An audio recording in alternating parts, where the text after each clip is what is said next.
हे मधुसूदन, तुम तो कहते हो कामनाओं का त्याग करके स्थित प्रज्ञ बन जाओ,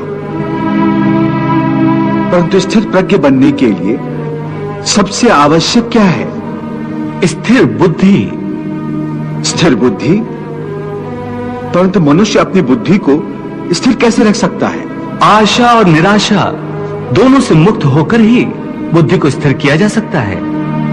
बुद्धि स्थिर होगी तो इंद्रियों के विषयों का बल टूट जाएगा।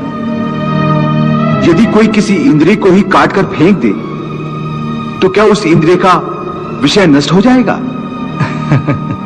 नहीं अर्जुन, यदि किसी दुर्घटनावश किसी की आंखें अंधी हो जाएं, तो यह आवश्यक नहीं कि उसकी आंखें रूप की कल्पना करना ही छोड़ दें। आंखें ना होने पर भी उसका मन ऐसे दृश्यों की कल्पना कर सकता है जो उसे विषयों के मोह में फंसाए चले जाए।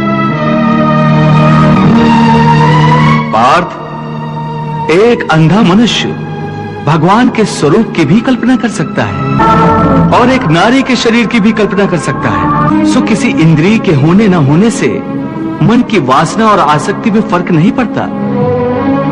हे अर्जुन, तुम यूं समझो कि जैसे कोई मनुष्य आंखें बंद करके यह प्रदर्शन कर रहा है कि वो भगवान का ध्यान लगाए बैठा है, परंतु वास्तव में उसके मन की आंखों में भगवान की मूरत नहीं, अपनी प्रेमिका का शरीर घूम रहा है। इसका अर्थ है कि उसकी आंखें तो बंद हैं, परंतु आंखों के विषय उसे फिर भी भ्रमित कर रहे हैं। हे अर्जुन, कई लोग अपनी इंद्रियों पर बड़ी कठोरता से निग्रह करने के लिए बड़े कठिन व्रत और उपवास रखते हैं। कई कई दिनों तक खाना पीना छोड़ देते हैं।